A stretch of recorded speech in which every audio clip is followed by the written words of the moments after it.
പ്രിയമുള്ള പ്രേക്ഷകരെ, അടുത്തതായി വിഷു വാർഷിക ഫലം കാർത്തിക നക്ഷത്രക്കാർക്ക് എപ്രകാരമാണെന്ന് നമുക്ക് ചിന്തിക്കണം.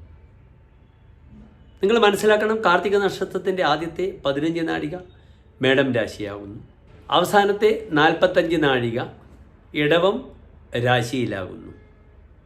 രണ്ട് വ്യത്യസ്തങ്ങളായ സ്വഭാവങ്ങൾ കാർത്തിക മേടക്കൂറുകാരിലും ഇടവക്കൂറുകാരിലും നമുക്ക് കാണാം. കാരണം മേടൻ രാശി ചരരാശിയാണ്. It's a travelling sign. അടനഹ അടതി ഇതി അടനഹ. മേടൻ രാശിയിലെ കാർത്തിക നക്ഷത്രക്കാർ സഞ്ചാരപ്രിയരായിരിക്കും. They are travelling a lot. എപ്പോഴും വളരെ ഡൈനാമിക് ആയിരിക്കും. എന്തിനേയും നേടിയെടുക്കും. അവർ കാമം കൂടിയവരാണ്. സഹോത്ഥാഗ്രജഹ. എവിടെ എത്തിയാലും അവർ തങ്ങളുടെ ഒരു മേധാവിത്വം, താൻ തലയെടുപ്പുള്ള വ്യക്തിയാണ്. ആ കുടുംബത്തിലായാലും സമൂഹത്തിലായാലും ഈ ചിന്തകളൊക്കെ പുലർത്തുന്നവരാണ്. കാരണം കാർത്തിക നക്ഷത്രത്തിൻ്റെ മേടൻ രാശിയുടെ അധിപനായ ഗ്രഹം ആരാകുന്നു? ചൊവ്വയാകുന്നു. ഇടവൻ രാശിക്കാരാകട്ടെ ജീവിതത്തിൻ്റെ ആദ്യകാലത്ത് വളരെയധികം ക്ലേശങ്ങളൊക്കെ അനുഭവിച്ച് പിന്നീട് മധ്യകാലം മുതൽ അവസാന കാലമൊക്കെ നന്നായി വരുന്നവരാണ്. അവർക്ക് ക്ഷമ വളരെ കൂടുതലാണ്. മേടൻ രാശിക്കാർക്ക് ക്ഷമയില്ല. ഇടവ രാശിക്കാർക്ക് കൂടുതൽ ക്ഷമയുണ്ട്. അപ്രകാരം തന്നെ തങ്ങളുടെ ഒരു വിശ്വാസം, പ്രമാണം, താൻ ചെയ്യുന്ന ഇടപെടുന്ന കാര്യങ്ങളിൽ വിട്ടുവീഴ്ചയ്ക്ക് ഒരിക്കലും തയ്യാറാകാറില്ല കാർത്തിക ഇടവക്കൂറുകാർ. ന്യായാത് പഥ പ്രവിചലന്തി പദംന ധീരാഹ. ധീരർ ന്യായമായ മാർഗത്തിൽ നിന്നും ഒരിക്കലും വ്യതിചലിക്കാറില്ല. അങ്ങനെ ധാരാളം ക്വാളിറ്റികൾ കാർത്തികയുടെ ആദ്യത്തെ രാശിക്കാർക്കും രണ്ടാമത്തെ രാശിക്കാർക്കുമുണ്ട്. ഈ വിഷുഫലം കാർത്തിക നക്ഷത്രം മേടൻ രാശിക്കാർക്ക് എപ്രകാരമാണെന്ന് നമുക്ക് ചിന്തിക്കാം.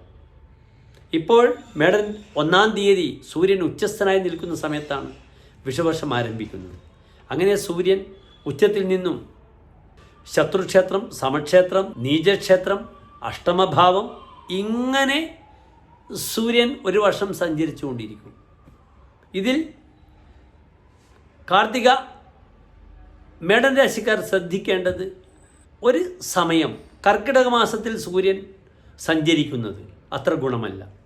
സൂര്യൻ ഉത്തരായനം കഴിഞ്ഞ് ദക്ഷിണായനത്തിൻ്റെ പ്രവേശമാണ്. ദക്ഷിണായനത്തിൽ പ്രവേശിക്കുകയാണ് കർക്കിടക മാസത്തിൽ. ആ കർക്കിടക മാസം ജൂലൈ മാസം 17 മുതൽ ആഗസ്റ്റ് 17 വഴിയുള്ള സമയം സമാധാനം കുടുംബത്തിൽ നശിക്കുന്നതാണ്. പലപ്പോഴും ശത്രുത ബന്ധുക്കളും മറ്റുള്ളവരും തന്നോട് പുലർത്തും. വാഹനാപകടം ശ്രദ്ധിക്കണം ആ ഒരു മാസക്കാലം. പിന്നെ ചിങ്ങൻ രാശിയിലേക്ക് പ്രവേശിച്ചു, വളരെ ശക്തമാണ്. പിന്നെ കന്നിരാശി സെപ്റ്റംബർ 17 മുതൽ ഒക്ടോബർ 17 വരെയുള്ള സമയം ശാരീരികമായ അവശതകൾ ശ്രദ്ധിക്കണം.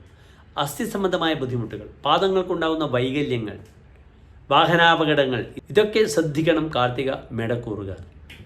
പിന്നീട് ഒക്ടോബർ 17 മുതൽ നവംബർ 17 വരെയുള്ള സമയം, അപ്രകാരം നവംബർ 17 മുതൽ ഡിസംബർ 17 വരെയുള്ള സമയം വളരെ മോശപ്പെട്ട സമയമായിരിക്കും മേടൻ രാശിക്കാർക്ക്.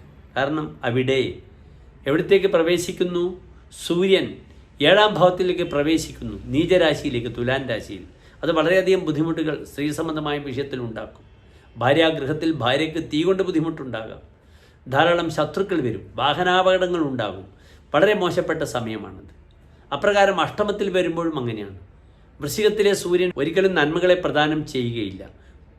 ക്രൂര സാഹസിക വിഷാർജിതധനഃ ശസ്ത്രാന്തക അളിസ്ഥിതേ.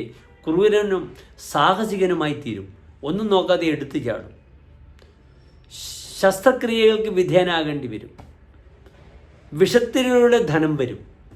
അതിനാൽ പലപ്പോഴും ഇല്ലീഗലായ, സമൂഹത്തിന് നിരക്കാത്ത പല പ്രവൃത്തികളിലേക്കും അറിയാതെ ബുദ്ധി ചാടി ബുദ്ധിമുട്ടുകൾ അനുഭവിക്കും. സന്താന വിഷയത്തിനും വളരെ ബുദ്ധിമുട്ടാണ്. സ്വൽപാത്മജോ നിധനകെ വികലേക്ഷണ.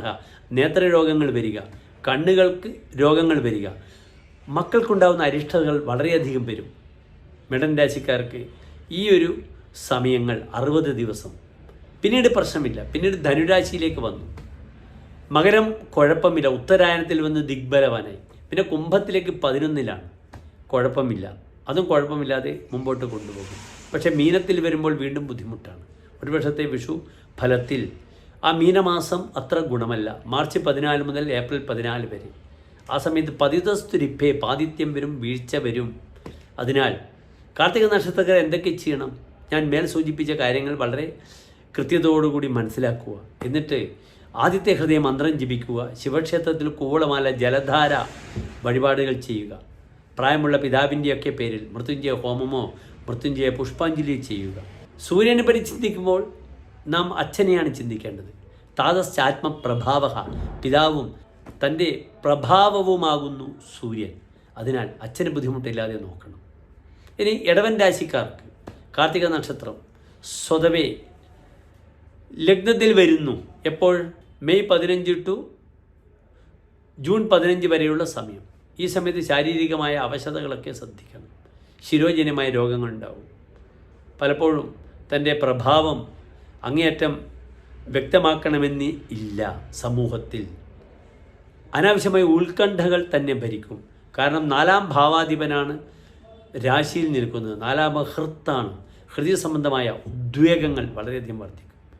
പിന്നീട് ശ്രദ്ധിക്കേണ്ടത് സെപ്റ്റംബർ 15 ടു ഒക്ടോബർ 15 ശ്രദ്ധിക്കണം. ഉദരരോഗങ്ങൾ, മക്കൾക്കുണ്ടാകുന്ന അരിഷ്ടതകൾ ശ്രദ്ധിക്കണം.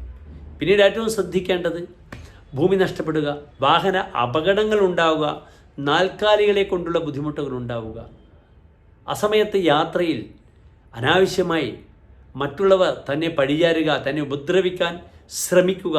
ഇതൊക്കെ എപ്പോൾ സംഭവിക്കും? ഒക്ടോബർ 17 മുതൽ നവംബർ 17 വരെയുള്ള സമയം സംഭവിക്കും. പിന്നീട് നവംബർ 17 മുതൽ ഡിസംബർ 17 വരെയുള്ള സമയം ഗൃഹസ്ഥാശ്രമത്തിൽ വളരെയധികം ക്ലേശങ്ങളുണ്ടാകും. ഭാര്യ പിണങ്ങിപ്പോവുക, അല്ലെങ്കിൽ അന്യ സ്ത്രീകളെ കൊണ്ട് തനിക്ക് ബുദ്ധിമുട്ടുകൾ അനുഭവിക്കുക, ശത്രുദോഷം കൊണ്ട് ബുദ്ധിമുട്ടുകൾ അനുഭവിക്കും. പിന്നീട് ശ്രദ്ധിക്കേണ്ടത് ഡിസംബർ 14 മുതൽ ജനുവരി 14 വരെയുള്ള സമയം വളരെയധികം ശ്രദ്ധിക്കണം. അവിടെ ഇടവൻ രാശിക്കാർക്ക് സൂര്യൻ അഷ്ടമത്തിലാണ് നിൽക്കുന്നത്. സ്ത്രീ വിഷയത്തിൽ അപഖ്യാതികൾ വരും, ദേശം വിട്ട് പോകേണ്ടി വരും. വളരെയധികം ബുദ്ധിമുട്ടുകൾ ശാരീരികമായിട്ട് നേത്രങ്ങൾക്കും കണ്ണുകൾക്കും ഉണ്ടാകും, സന്താനങ്ങൾക്കും ഉണ്ടാകും. വളരെയധികം ശ്രദ്ധിക്കേണ്ടുന്ന സമയമാണത്. പിന്നീട് ബുദ്ധിമുട്ടുകൾ വരുന്നില്ല. ഉത്തരായനത്തിൽ സൂര്യൻ വരുന്നു, മകരം 14. പിന്നീട് ദാറ്റ് മീൻസ് ജനുവരി 14 മുതൽ. പിന്നെ ഫെബ്രുവരി 14 കുംഭത്തിൽ കർമ്മസ്ഥാനത്ത്. പിന്നീട് മീനത്തിൽ 11 വരുന്നു. അത് വളരെയധികം ഗുണങ്ങളും നന്മകളും പ്രദാനം ചെയ്യും. ഭൂമിയും വീടുമൊക്കെ ലഭിക്കുക ആ ഒരു സമയത്തായിരിക്കും. ഇവിടെയും പ്രാർത്ഥന ഞാൻ സൂചിപ്പിച്ചു. മേടമായാലും ഇടവമായാലും ഓം നമഃശിവായ എന്ന പഞ്ചാക്ഷരി മന്ത്രം ജപിക്കുക. ആദിത്യ ഹൃദയ മന്ത്രം ജപിക്കുക. ശിവന് പ്രിയപ്പെട്ട കൂവളമാല ജലധാര വഴിപാടുകൾ ചെയ്യുക. പിതാവിൻ്റെ പേരിൽ മൃത്യുഞ്ജയ ഹോമമോ മൃത്യുഞ്ജയ അർച്ചനയോ ചെയ്യുക. എല്ലാ പ്രിയപ്പെട്ട കാർത്തിക നക്ഷത്രക്കാരും ഒരു ശോഭനമായ വിഷുപക്ഷത്തെ പ്രാർത്ഥിക്കുന്നു. നന്ദി, നമസ്കാരം.